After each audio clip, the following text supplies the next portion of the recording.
Hello all Bakrid vlog part 2 இது. Part 1 already post பண்ணியிருக்கேன். போய் செக் பண்ணுங்கள். ஆடு க்ளீன் பண்ணுறதுக்கு ஆள் வந்துட்டாங்க. ஸோ மேலே கட்டி போட்டிருந்த ஆடெல்லாம் கீழே கொண்டு போயாச்சு. அது கீழே கொண்டு போகும்போதே அந்த ஆடுக்கு தெரியும், அவங்களால அதை சென்ஸ் பண்ண முடியும், இப்போ ஏதோ ஆக போகுது அப்படின்னு சொல்லிட்டு. ஸோ அப்பத்துலேருந்தே சவுண்டு போடுறது, ரொம்ப அரகெண்ட்டாக இருக்கிறது அப்படின்ட்டு இருக்கும். அதை பிடிக்கிறதே ரொம்ப பெரிய கஷ்டமாக இருக்கும். கஷ்டப்பட்டு தான் எடுத்துகிட்டு போவாங்க. ஆடு கட் பண்ணதுக்கப்புறமா தான் நமக்கு வேலை அதிகமாக இருக்கும்.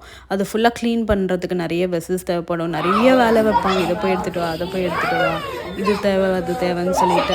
ஒவ்வொரு வீட்டுக்கும் ஒவ்வொரு ஆடு வாங்கியிருந்தோம். மொத்தம் 3 ஆடு வெட்டுற மாதிரி இருந்துச்சு. அது ஆடு வெட்டினதுக்கப்புறமா ஃபஸ்ட்டு அந்த ஈரல் அப்புறமா கொஞ்சமாக ஃப்ளெஷ் மட்டும் கொடுத்துருவாங்க. அதை வச்சு பெப்பர் ஃப்ரை மாதிரி பண்ணிவிட்டு சப்பாத்தி, அதுதான் மதியம் லஞ்சுக்கு ஃபஸ்ட்டு சாப்பிட்டுட்டு, பிரியாணிலாம் கொஞ்சம் லேட்டாக தான் சமைக்க ஆரம்பிப்பாங்க. ஏன்னா அது ஃபுல்லாக க்ளீன் பண்ணி முடிக்கிறதுக்கு ரொம்ப நேரம் ஆகும். ஆடு வெட்டும்போது கொஞ்சம் கஷ்டமாக தான் இருக்கும். பட் பக்ரீத்னாலே இட்ஸ் ஃபார் சாக்ரிஃபைஸ் தான். அது வேறு வழியில் அது பண்ணி தான் ஆகணும். இந்த ஆடு வெட்டுற கறி 3 போர்ஷனாக பிரிச்சுருவாங்க. ஒரு போர்ஷன் எந்த ஃபேமிலி வெட்டுறாங்களோ அவங்களுக்கு ஒன்று வச்சுக்கணும். இன்னொன்று ரிலேட்டிவ்ஸ்க்கு ஷேர் பண்ணணும். மூணாவது இல்லாதவங்களுக்கு, நீடி பீப்புளுக்கு கொடுக்கணும். ஸோ அந்த வேலை அடுத்து ஸ்டார்ட் ஆகும். ஃபுல்லாக கறி எல்லாம் பீஸ் போட்டப்புறம் அந்த ஆளுங்க தனித்தனியாக ஒரு லிஸ்ட்டே எடுப்பாங்க, இவ்வளோ பேருக்கு கொடுக்கணும்னு சொல்லிட்டு. அந்த லிஸ்ட்டு படி குட்டி குட்டி கவரில் அந்த மீட்லாம் போர்ஷனாக பிரித்து அதை கொண்டு போய் கொடுக்குறதே ஒரு பெரிய வேலை.